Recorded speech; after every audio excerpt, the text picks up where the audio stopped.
Hello and welcome along to a brand new episode of Writer's Routine. This week we're with Hazel Barkworth. Hazel's dark, suspenseful novels have been written in amongst a whole lot of other creative work. Her new one is called The Drownings. We talk about the conscious separation of her day job and her writing work. Also why she went back to school to take herself seriously. You needed to send 3,000 words to apply for the course. I had exactly 3,005 words, I think, of that. That was all I had of that novel. I had the opening and I had a synopsis, I had an idea, and I thought I could really do with just the support to make that into not an idea, but into a proper novel. And that course was excellent at doing what I needed it to do, which was very much taking that idea, taking that product, taking that project, if you like, and helping it become a book. And why she's learning that it's not always getting words on the page that's actually getting to work. And some days just accept today is going to be a reading day, not a writing day.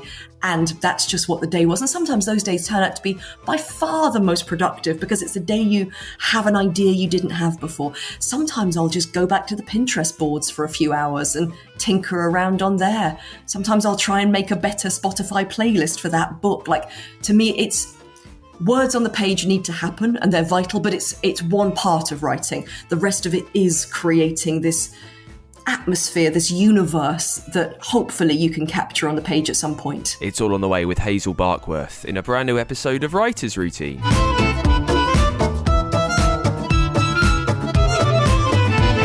Yes, welcome along to the show. It's Writer's Routine. My name is Dan Simpson. This is a look inside an author's working day. More or less every week, we see where, when, and how they get stuff done. Where do they place themselves? How do they plan their day to give themselves the best chance of getting words on the page? Well, and today you'll hear that it's not always about words on the page. This week we're with Hazel Barkworth. Hazel works as a creative consultant, helping brands tap into popular culture, figuring out what makes people tick. She's kind of grown to do that from a lot of time working around music and around bands and around popular culture-y things. Graduated from Oxford with a degree in English and then went back to school to take herself seriously, she says, enrolling on the Curtis Brown creative novel writing course. That led to her debut, Heatstroke, highly recommended by The Guardian and the London Evening Standard, and now 4 years later, back with a new book. It's called The Drownings. It's a campus university novel, something that Hazel's always been really intrigued by. It's about Serena, who grew up of being an Olympic swimmer, but when a brutal training injury wrecks those chances, she heads to school, heads to uni, and she ends up saving a student's life. Yet in the process, learns all about a dark and twisted history which runs unseen through the campus. Now, you might get just from that little blurb that there's a lot going on in the novel. There's a lot of different ideas and themes. We talk about how Hazel managed to fit them all together, especially when, as she says, a lot of her plotting is just vibes. We talk about the break in between novels, what she reflected on in that time, what she's learned moving forward. You can hear about the huge role that Pinterest plays in her writing day and the balance of working freelance and novel writing. It's all on the way. There's a lot to get into, so let's do that. And we start, as always, with Hazel Barkworth and what she sees around her in the place where she sits down to write. So where I write is essentially an elaborate and somewhat lavish nest made of a velvet throw and an enormous amount of cushions. Would you? So I sort of would you believe it, Hazel? Right, very quickly. I've done 350 of these now with novels, with novelists rather, wordsmiths, and that's the greatest turn of phrase anyone's ever used to describe where they write. Excellent. No, I essentially make myself a lovely little nest, and I have a beautiful desk that I do my day job on. I have more formal places I can work, but I think the best place for me really is the lavish little nest. And where is this lavish little nest? Where do you tend to hunker down? It's on my bed. So I don't write in bed. I think that would be a step too far, but on bed, I think is fully legitimate. I think maybe it goes back to the days where I lived in rooms in shared flats, and I've tried to work on the sofa. I've tried to vary this in so many ways because it feels, frankly, a bit too indulgent, but it remains the place for me where I kind of enter the best creative space in my brain. So, is it just you with blankets, with pillows? Is there anything a bit more, I don't want to judge it, but like a bit more sophisticated than that? I mean, there's a laptop and there's usually a massive pile of books, all half open, and lots of notes scribbled on things. Also, things like I always have a particular perfume near me. I always have a particular scented candle on the go. So there are elements that are slightly more sophisticated, but it essentially becomes like a sensory zone that I can enter to get into the creative space. Can that be limiting at all? If you need this sensory zone with the perfumes, with the pillows, if you need that nest, as you say, if you're ever traveling or if you're up against it and you really need to get the words done, do you find it harder to write elsewhere?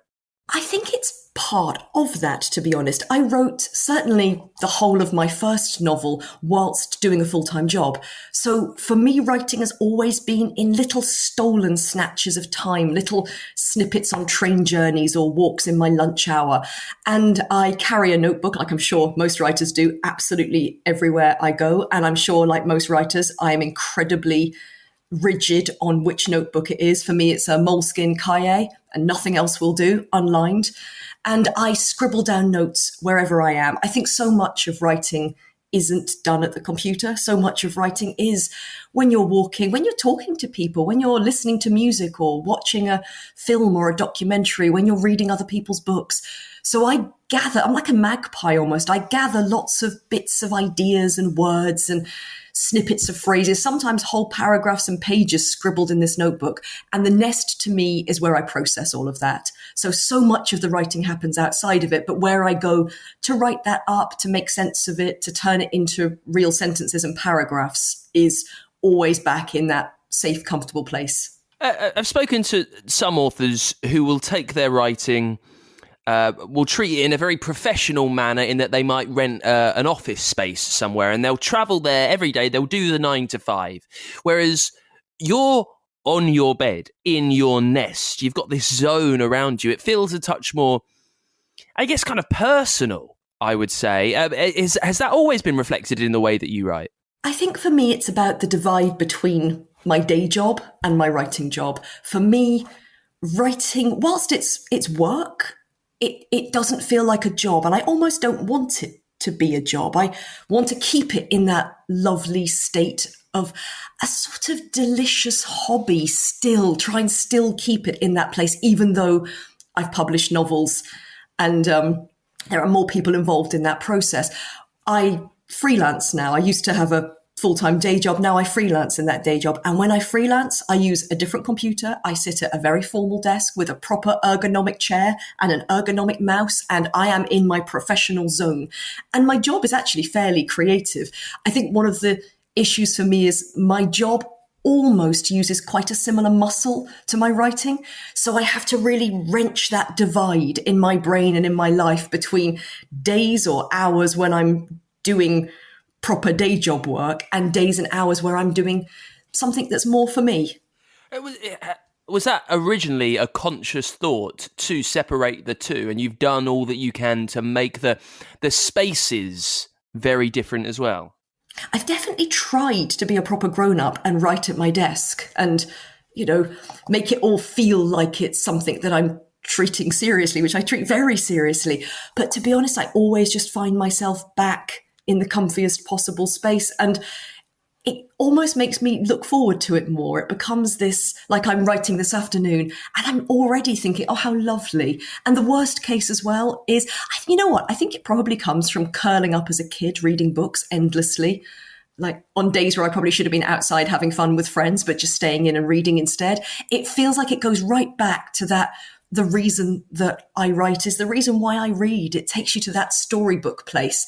And I just always, no matter how hard I try to do something a bit more rigid, find myself back there comfortable. The beauty of it as well is if the words aren't flowing, I'll just read something for a bit. And frankly, if I end up dropping off to sleep, I never write better than when I've just woken up from a nap. I think it almost allows me to access that liminal creative part of the brain that I absolutely don't access in the same way when I'm doing creative day job work. I don't want to pry too much into your bedroom, but what's around you? Is there obviously bedrooms are the most personal spaces that we have. What's around you that maybe reminds you what you're there to do, or because of the nature of what you've told us, maybe you don't need any of that? I definitely have a packed bookshelf next to my bed, which has some of my own novels in it, but also has all the books that I'm using for whatever it is I'm writing. So sometimes that could be literally non-fiction books I'm using as reference and as research, but also books that just feel like they've got the right vibe, books that I know will inspire me in the right way. I think I do approach writing in quite a vibe kind of way. It is to me about the Pinterest boards and the music that's playing and the candle that's burning. So I surround myself with that stuff. And yeah, all the poetry books and all the novels that I think I can turn to if I feel like it's not flowing properly. You've discussed that you're fairly particular about your notebooks. Is that the same with the pen you're using? Oh, absolutely. I will only use those, like they're called V-ball, the Pilot V-balls, the roller-tipped ones, because you can scribble really quickly. And I'm really specific. It has to be 0.5 nib, not the more popular 0.7 nib. No, I'm incredibly rigid about the things I use. I think it is just, if it works for you, again, it's getting you back into that state. I think because for a lot of my writing life, I've worked full-time. So when I go to write, and even now I have freelance days and I have writing days. When I go into a writing day, it needs to feel exactly as it did in the last one. So I can go back into that story, into those words and into that universe immediately. Are you equally as particular with what you're using on your laptop? We get quite techie. So what software are you using? What font do you like? I wish I was more interesting here. I've tried Scrivener. I've tried all the different ways. What I honestly use is a massive, messy Word document, which the front half of that document at any given moment is what I've written that feels like it's almost there. The middle bit is what I'm working on. And the end just tails off into infinity of notes I've taken. And when I say that, it almost sounds quite stressful. And I think I need to have more order. But when I'm in that document, it makes complete sense to me. It feels like the way it's meant to be. I use Calibri, which I think is the default for Word now, but I love those beautiful, clean, mid-century fonts. Like I always loved Arial. I love Helvetica, but I think it's Calibri I use. I use it in 11 count and single spaced. And it always feels so strange when you get the page proofs of the novel sent and it's in some beautiful, quite florid looking font like Garamond. And it just doesn't look like my words at all. It's very helpful because it's much easier to edit when it doesn't look exactly as it always has done. And when you're working on your drafts, is it always on this same messy Word document? Or are you someone that kind of has draft 1, draft 2 as a separate thing, draft 3 and so on? No, I just rename that document every day with today's date. And then when I finished it each day, pop it into a OneDrive because I've lost words before, as again, I'm sure lots of writers haven't, and live in fear of doing that. So there's always backup. No, I just I rename it and work straight back into that messy document. What I do is I print it out quite often.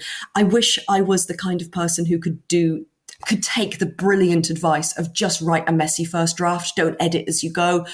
But that's not how my brain works at all. I do tinker as I go.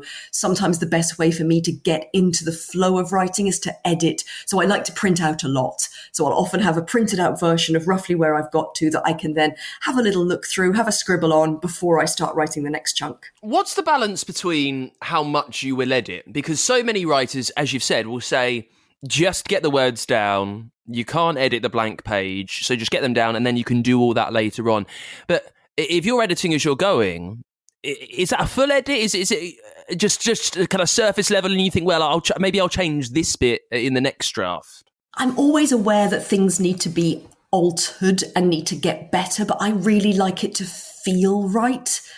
I can't really, if I've written a scene that I know just doesn't have the right energy, if you like, I feel like I don't quite know where I'm going next. I'm somewhere between a plotter and a pantser in that I have the big plot in my brain. I know where it's going. I know how it ends, but each scene is completely up to the gods, really. So when I sit down, I know I've got to get from a certain place to a certain different place. How I get there, that's all up for grabs. So I think each scene needs to hand me over to the next scene almost. So it needs to feel like at least it has the right vibe, I suppose. And if it doesn't quite have that, the words can be altered later, and my goodness, they will be, but it has to feel like it's going in the right direction. So I will edit to get it to that point and then step into the next scene.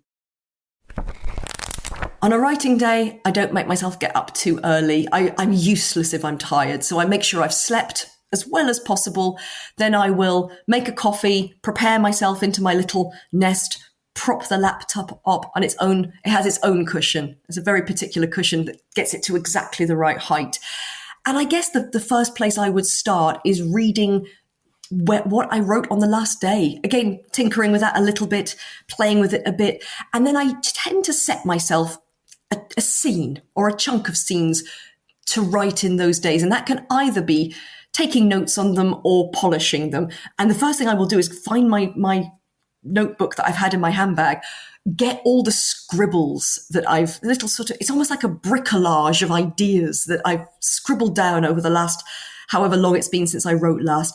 And I literally type those up and make sense of them. And then my job is to weave all of that together to make proper sentences, proper scenes, proper dialogue.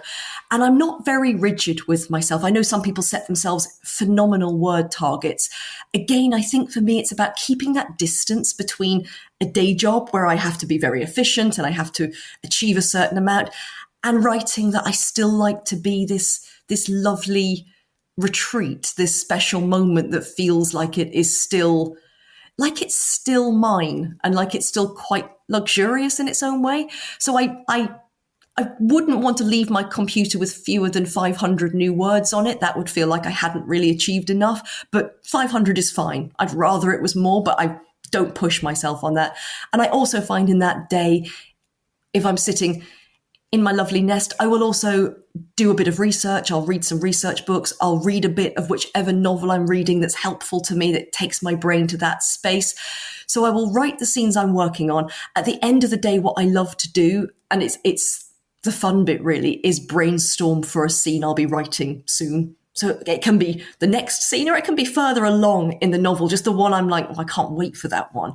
And to me, if I'm not eager and impatient to write it, it probably won't land on the page very well. It has to be something I'm enjoying, hopefully as much as readers might one day. So I will sometimes scribble some notes then, and that's when I can get swept away and discover it's too late for dinner and I've spent too long carving out an idea for this scene I'm very excited about. It all sounds quite smooth and seamless. How often are there trickier moments? Oh, goodness. There are definitely days where the words aren't being my friend. And that's why I think it helps to sort of take the note-taking approach that I do, because there are days when I just can't craft a sentence that flows at all. And those days, I just allow that to be the case. Like, I with the caveat, not when I'm editing. Editing is completely different. But if I'm in the creation phase and it's not flowing, just take some notes, just think about something. And some days just accept today's going to be a reading day, not a writing day. And that's just what the day was. And sometimes those days turn out to be by far the most productive because it's the day you have an idea you didn't have before. Sometimes I'll just go back to the Pinterest boards for a few hours and tinker around on there. Sometimes I'll try and make a better Spotify playlist for that book. Like, to me, it's words on the page need to happen and they're vital, but it's one part of writing. The rest of it is creating this atmosphere, this universe that hopefully you can capture on the page at some point. You say that a large aim for your writing day is to make it quite different from your freelance working day, even though they're similar areas of the brain, as you said. So although you want to make them different, what is transferable? What do you kind of do in your freelance life that is actually very helpful to getting you in gear for novel writing? Yeah, my freelance job it's really great, actually. It's really good fun. I work as a semiotician, a sort of commercial semiotician. So I work with brands to help them connect to culture more fully and in more interesting ways.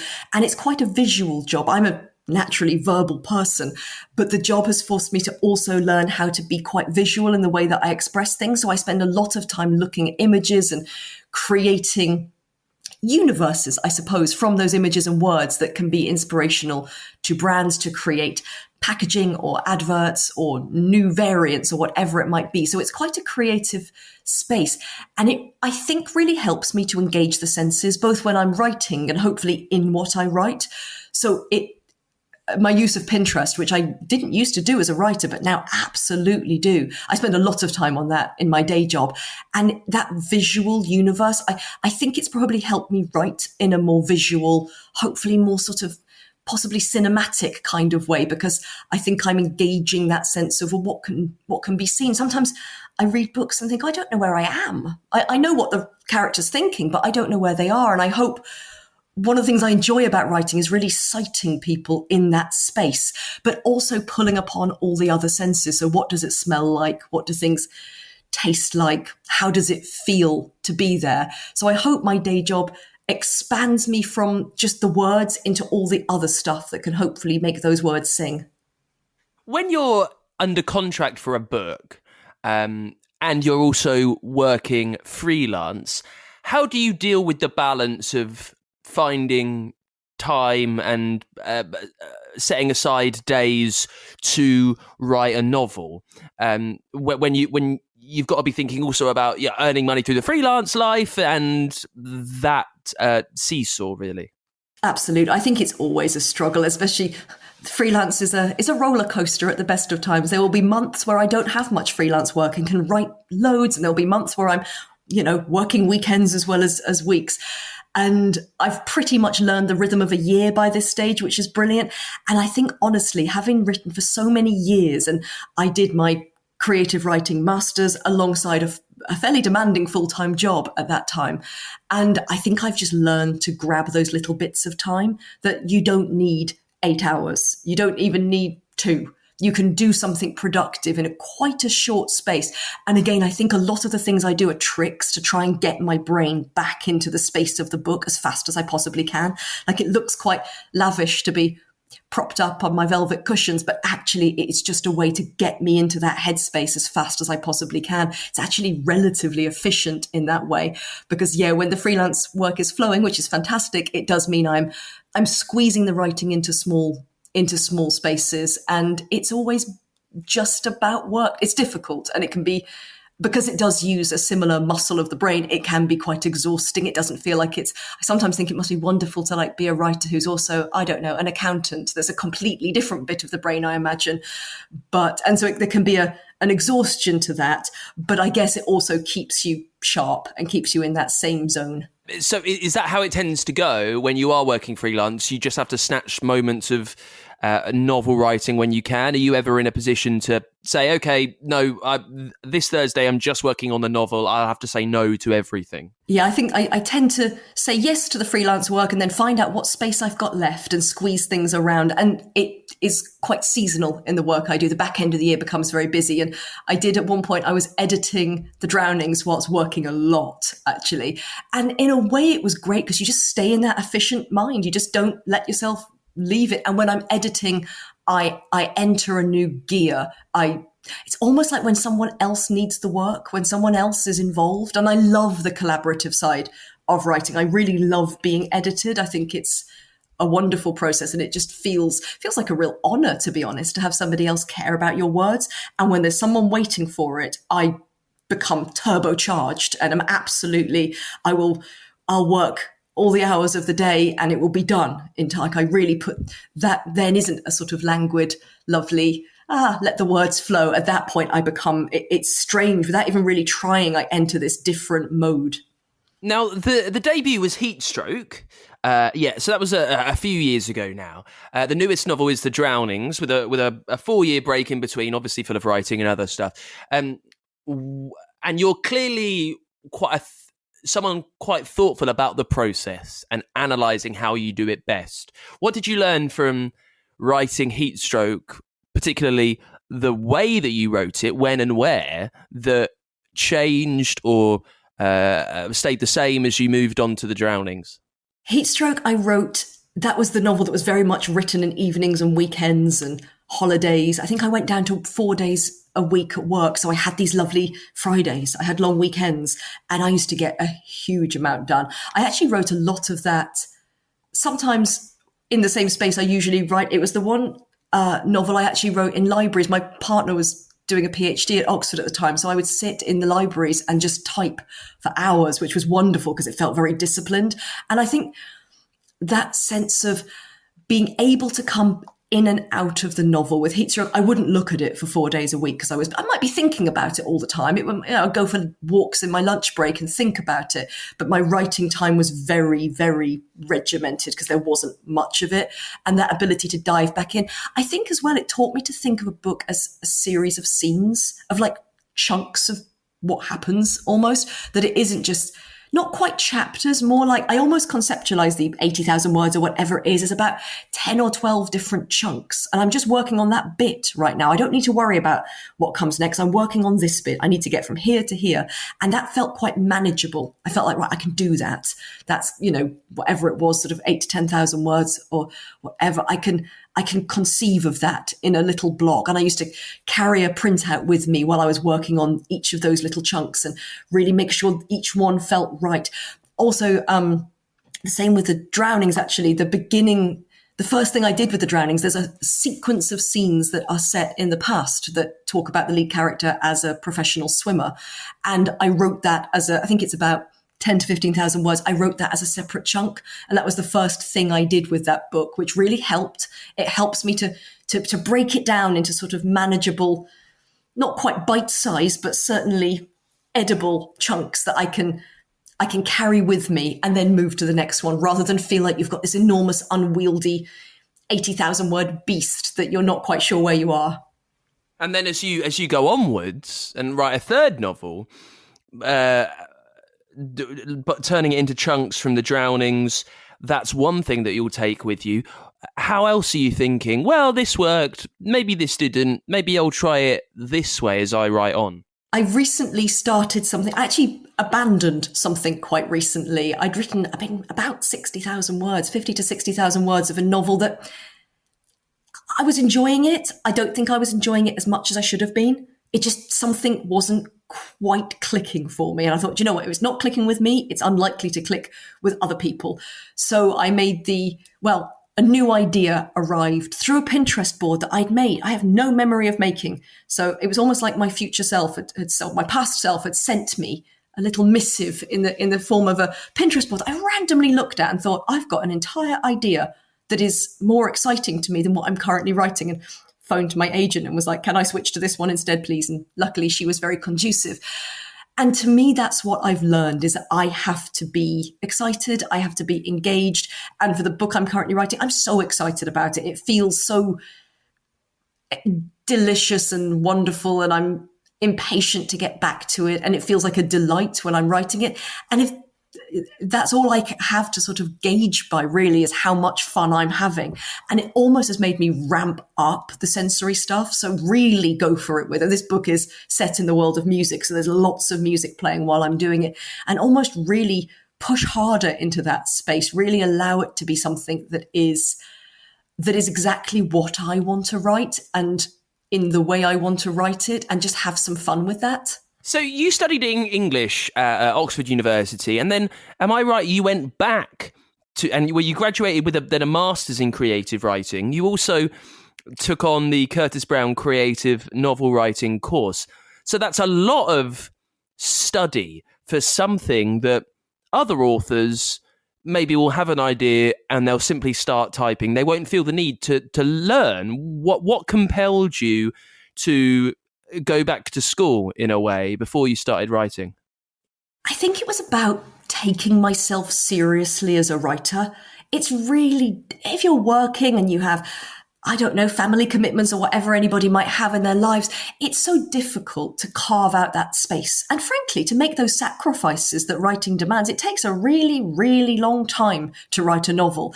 And to consistently say to people, you can't do something or you're going to stay in and write today. And it feels, honestly, it feels a tiny bit embarrassing sometimes because it feels like such a big ambition, such a unlikely ambition. And I felt for me, I loved studying when I was an undergrad. I really liked the process of studying things. I liked the discipline. And I remember thinking, I need a community. I need people who hold me accountable, but also make me better at this thing. I don't think there's any need whatsoever. I think absolutely, if you've got an idea and you can write it without those structures, go and do it. How fantastic. But I also think writing is a craft, and I think you can get better at a craft. We would never question why a fine artist, a visual artist might go and study and train for that. It would be a very normal thing to do, or a fashion designer or whatever else it might be. And to me, it just fitted into that space of, I want to learn more about it. I want a structure that enables me to write more. And I want to be able to say, well, this is what I do. And one of the first things on our masters was allowing ourselves, almost forcing ourselves to call ourselves writers. And not like, oh no, it's something I do on the side or it's a hobby, downplaying it, but go, no, this is really important to me and it's something I want to do. And I mean, it's a huge privilege to be able to do it. It was enormously expensive and I had to wait till I was in my 30s to be able to afford it. But I absolutely loved it. And the people I met there were phenomenal. And my writing group is still formed of people I met there well over a decade ago, all of whom write incredible things and some of whom have had enormous success with it. And for me, it was worth every penny and every drop of stress because it's very exposing. It's very difficult. And I think this is what you gain as well. And I think it might be why I like editing now, because there is something so daunting about showing your work to a group of your peers who you respect and admire and think are fantastic. And they are forced, because there's no point in everyone just saying, this is great, you're brilliant. You have to get real and say, this isn't working as well as it could do, or you need to do more of this. And the first few times, it's very difficult. It's very personally quite a sticky process to go through. But the advice I got there from those people was phenomenal and made me a better writer. And it, I think, makes me a better editor of my own work, because you have to learn. Sometimes someone says something and you think, yeah, that's true. I don't want that to be true necessarily, but it is. I need to do differently going forward. Other times someone makes a suggestion that might be fantastic, really insightful, really brilliant, but it's not right for you. And learning the difference between those two things is really vital, I think. Knowing, no, I do know this book better than anyone, and that advice, while smart, doesn't work for me, versus going, yeah, although this is going to involve an enormous amount of work, I know it's the right way forward. So for me, I learned a huge amount. And my master's degree as well, the one I did at Oxford specifically, forces you to write in different modes. So I had to write poetry for the first time in my life, which again was really scary, really unusual, but I think unlocked something. Even just the idea of, what do you want to write about? What sort of writer do you want to be? What mode do you want to work in? Felt like questions I hadn't really asked myself. So I did the master's. It was a part-time course over 2 years, which I did alongside a full-time job, which was wildly difficult to do and incredibly hard to fit in, and also taught me all the discipline in the world. I got an enormous amount from that. And a couple of years later, like you said, I actually did the Curtis Brown novel writing course, because the master's was incredible, and it really helped me understand the kind of writer I needed to be and the kind of topics and the kind of universes I wanted to tackle. What it doesn't do, and it's not its job to do in any way really, is help you hone a particular product. So like a particular idea or novel. And I had an idea for a novel, which actually became Heatstroke. And I'd heard about the novel writing course at Curtis Brown, and it sounded fantastic. And I loved the idea of a weekly course to be held accountable and have to write. And the tutor on that course was Erin Kelly, who has always been one of my favorite writers. And I thought, oh goodness, the idea of being taught by her and to shape this idea, which you needed to send 3,000 words to apply for the course, I had exactly 3,005 words, I think, of that. That was all I had of that novel. I had the opening and I had a synopsis, I had an idea. And I thought I could really do with just the support to make that into not an idea, but into a proper novel. And that course was excellent at doing what I needed it to do, which was very much taking that idea, taking that product, taking that project, if you like, and helping it become a book. So there was lots of work there about how do you talk about it? What's your elevator pitch? What sort of book is this? And therefore, what's the opening page like? What's the last page like? How do you form it into this thing that makes sense rather than just something that you've enjoyed? And both of those courses, to me, I say the enormous privilege of doing both, I totally accept, and neither are necessary. There are so many brilliant books. I think there's absolutely no need to do those things. But for me and the way that I work, they were both fantastic. Back with more from Hazel in just a sec. This week's episode of the podcast is sponsored by the Quick Book Reviews podcast. You can check in with Philippa and your favourite authors and their newest books wherever you're listening to this. Just give it a search. And also, we're supported this week by the brand new book by Fleur MacDonald. It's called The Missing. And you can support this podcast. If you would like to sponsor the show, if you'd like me to talk all about whatever creative project you've worked on, whatever book that you've got out there that needs to be talked more about, well, you can make that happen over on our Patreon page. For just a few dollars a month, you get access to our writing community over there. You get merch, there's some bonus stuff hanging around, and there is even a way for your book to sponsor this show, as I say. Now, I'd love that if you could help us out on a rolling monthly basis. By becoming a backer over there, it helps me keep bringing you these chats as often as I can. There is another way, though, for you to support the show. If you just want to make it one and done, if you don't want the faff of a rolling pledge, absolutely fine. You can help us out by leaving a small donation over on our Ko-Fi page. Yeah, one and done over there. ko-fi.com/writers routine. You've got links for both of those in the episode notes wherever you're listening. Let's get back to it then with Hazel Barkworth chatting about her new novel, The Drowning. You can hear all about its dark and twistiness, why she was so fascinated by university campuses. Campuses doesn't feel like the plural anyway, neither does campi. Let's move on. Also, we discuss how a novel like this with so many ideas and themes, how challenging was it for her to pull everything together? And we get back to it talking more about the creative novel writing course. If you've listened to the show for a while, I've spoken about them quite a few times. And I'm always keen to hear what you actually learn. Because with a humanities-based subject, I don't know, history or geography, I can easily grasp what you'd learn there. Facts, figures, you can reel them off. With something as almost ethereal as creative writing, what did Hazel get by going back to school? I think they range from the really big ideas to really granular things. One of the classes we had once was about punctuation. I think we spent about 3 hours that morning looking at how you could punctuate a sentence to bring meaning in different ways. And it was an absolute revelation to me, thinking, goodness, yes, this is, if I was a fine artist, this might be the paint I used, or the fabric if I was a fashion designer. Like, what I've got is words, punctuation, and how it's laid out on a page. And even things like that, how you might lay things out when, even though prose is not poetry, it still uses line breaks. And I hadn't really considered that. So it was the really granular stuff of how do I actually get these words to work for me and in the way that I want them to, and crucially in my voice, and the idea of a voice, the idea of finding out why you're not the same as other writers. I think there's a bit of a myth that these master's degrees churn people out who write in the same way. It couldn't be more different on the course I did and the people I met there.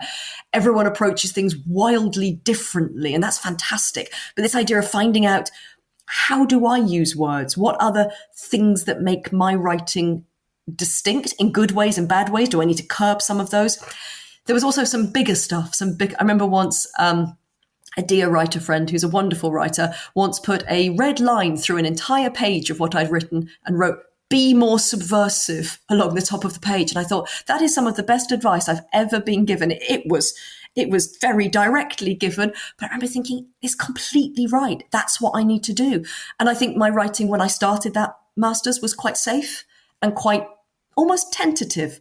I didn't quite have the bravery. And by the end of it, I think I developed a voice that I think has got more confidence, more bravery, more ability to go to places that other people might not be willing to, and to express things in ways that feel more vehement. So the new novel is The Drowning. So I must say, with some novels that I read or I flick through or I read the blurb of, it's quite easy to grasp where the idea possibly came from. There seems like there's a linear path there. When I look through yours, there's so much going on. You know, the blurb itself, it starts with Serena, who's an Olympic swimmer. Then she walks home at night. She stumbles upon a young woman. She's in freezing water. She saves her. Then she discovers the person she saves her with is also at university. And then it goes into stories of drink spiking and sexual assaults around campus. So there's a lot going on. So I'm really interested to find out the very first moment that the idea for The Drownings came into your head. Absolutely. To me, it was two ideas smashing together, if you like. I'd always wanted to write something set at a university, and specifically on a campus. I didn't go to a campus university, but I absolutely love them. I think they're kind of strange, weird places. They're often very beautiful, sort of woodland and slightly outside of a town that you would never go to unless you had cause to. And they can feel almost a bit like the woodland of a fairy tale where all sorts of strange things happen because they're so full of all these young people at the brink of their lives at this crux moment. It's this crucible of adolescence and all the stuff that comes with that. So I love campuses. I think they're fantastic.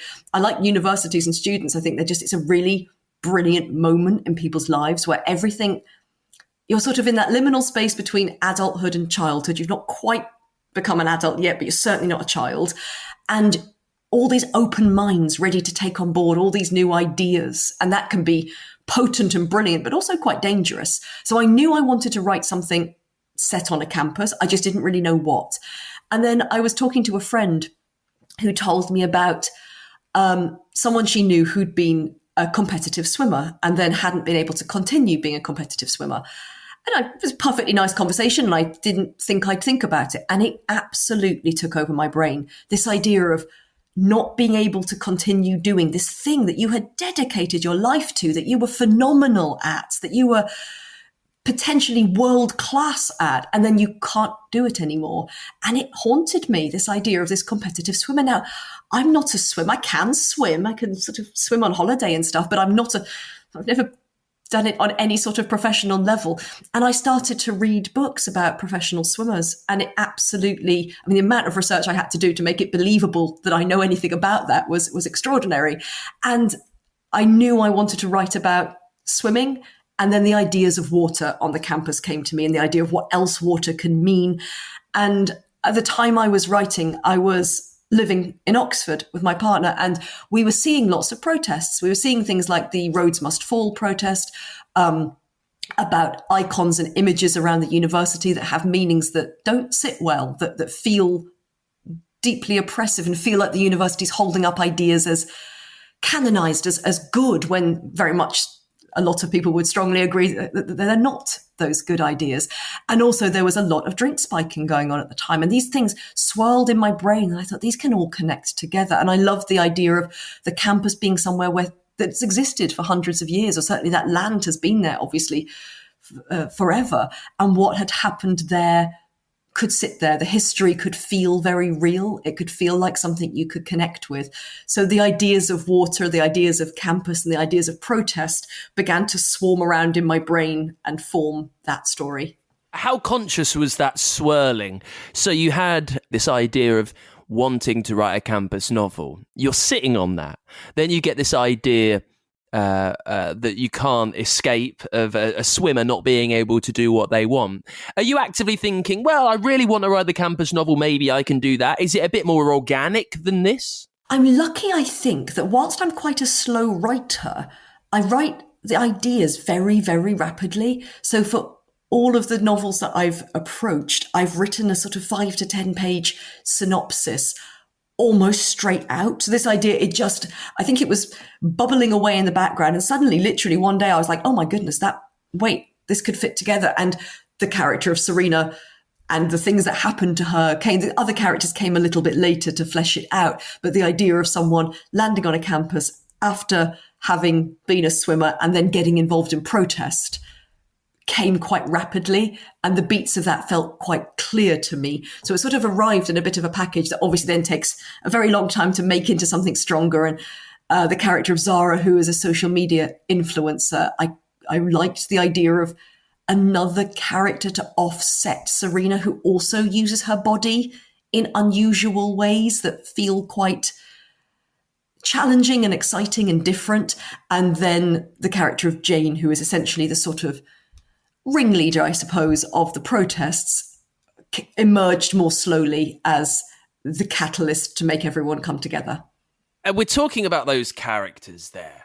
In a novel like this, when you are exploring so many different themes, the characters are really the driving force. They need to be so authentic and utterly different. When you have three characters who are all at a university, doing different things and at different ages, what thought are you giving to make them all completely independent and that you know them so well to write their story? Absolutely. I think it takes time. I think it might be why I enjoy editing, because by the time you get to editing, you know them, you know how they speak. It becomes quite much more straightforward. If someone says, can you add in a scene where these two go to the shop? Yeah, 100% I can, no problem. In the early days, that's tough because they do need to feel differently and react differently and speak differently. One of the things that really unlocked it for me, well, it was great to be living in my old university town. Well, I mean, I wrote this very much not at a university age, like significantly older than the students. And there's that slight risk of not wanting to sound too down with the kids. So I spent a lot of time sitting in coffee shops, eavesdropping, just trying to get bits of language. Like, what's the word they'd use to describe something that's good or that's less good? Like, how would they phrase that? What are the little ticks and turns of phrase? But also social media, and the character of Zara spends a lot of her time on social media. And I wanted, and I, in the end, did include little snippets of her social media feed, which was just such a great way to get into her head and into the way she speaks and the way she conceptualizes things. And for the character of Jane, who's older than the others, because the lead character is Serena, who we follow. So we're close with her a lot of the time. And I wanted to find ways to make the other two characters stand out in their own way. So for Zara, it was a social media post. For Jane, early on, I wanted her to tell them about the witch trials that had taken place on the land. And originally, I had written that as Serena thinking about it, and then I thought this needs to be from Jane's voice. So in the end, wrote it as a lecture. So when you first meet the character, or one of the first times you meet the character of Jane, you're hearing directly from her. You're hearing the words she chooses. And that really helps me to try and get into how they speak, and also things about how they dress and how they stand. And again, I think it's like approaching almost how an actor would approach playing a character. What's the thing that makes them stand out? Are there any particular tics they have, any particular ways of being that make them different? You say that when you plan and plot, you have an idea of where you want to go, but perhaps not how you're going to get there. And with a novel like this, there is a mesh of different ideas and different themes that you've had. It's not necessarily as like linearly plot driven as, say, a murder mystery might be, for instance, where you know exactly where you need to get to. At what point did you think and realize the best ending in how a story like this would pull itself together? I think the ending of this came quite early. I knew where it had to get to, and I knew what tone I wanted the last page, if you like, to have. When I did the Curtis Brown course, one of the things they made us do that I thought was brilliant was write your last page. It won't necessarily be the last page, but write where you think it's going. Like, what do you think? It helps that idea of what's changed. So I remember Erin Kelly once making a brilliant point, which is your first page and your last page are related to it. They speak to almost the same. They speak to each other in such profound ways. So how can you make those two pages speak to each other, but also show that we're in a completely different world for all the reasons that the plot has shown us? And that really helped me. So I've always done that to an extent, is know exactly where that last page is going. And I knew what the final event of the book would be, which helped me enormously in thinking, well, what tone do I need to strike for other parts? What ideas do I need to weave in early enough that it feels like that's inevitable and hasn't just come out of nowhere? And I think that really helps when you've got lots of character threads, but also threads of theme to think, how do these, and hopefully in The Drownings it works, they sort of culminate in one big-ish moment. They come together and a lot of those ideas join forces, if you like, to make a large event happen. And that was a godsend to have that idea, to be honest, to think, yes, it will all come together. It does make sense. And they might feel disparate to begin with, but almost a little bit like the murder mystery. At the end, Poirot says, everything you've seen has been relevant to me saying these things. So not quite in the same tone of voice as Poirot, but that idea of everything in that last sequence hopefully begins to make sense and come together. I'm always fascinated by how authors make the decisions to write what they do. And some authors will have a series, be that across any genre. There will be characters that they keep returning to. Some authors, and it seems the case with you and the way you're writing and perhaps the genre you're writing, that these are self-contained stories. When they're done, they're done. What is it about that difference, do you think? Why are you at the moment like a self-contained story and then I can move on and do something else, whereas other authors, they really want to revisit these characters? It's really interesting. I think it's so easy. You have to love your characters. You spend a huge amount of time with them. If you don't enjoy being around them, it would be a very difficult process, I think. And there is a sense of wanting to know. Certainly with my first novel, it ends not on a cliffhanger, but it ends on a strange note if you're not quite sure where things are going. And part of me would love to return to that and see where it could go. But then I also think I think you always have to ask the question, why are you telling that story through that character? And in a sense, what you're telling is the most exciting or interesting thing that's ever happened to them. Hopefully they all go on to have quite nice lives that aren't quite so fraught as in the pages of the book. And I like the idea of we just get to see a glimpse of what they're going through, usually at a very difficult moment or a very intense moment. And I think for me, it's about knowing that that's what I needed to do to express the themes and the atmosphere and the energy I was interested in. And then frankly, the beauty of being a writer is you get to go and immerse in a whole different world. I think my first novel set in the suburbs of London, I pitched it to my agent when I first met her as it being like Lana Del Rey and Epsom, which I absolutely lived by while I was writing it. That book to me, I think inspiration can absolutely come from other writers. I think it can come from music and films and things as well. So that was my Lana Del Rey book. And it would have been logical in some ways to have written a second book set in the suburbs of London. But I felt like I'd done that. I'd said what I had to say about it. I'd squeezed the juice from it, if you like. And then I wanted to go to a campus because that's a place I'm fascinated by and want to go and explore and see what I can squeeze.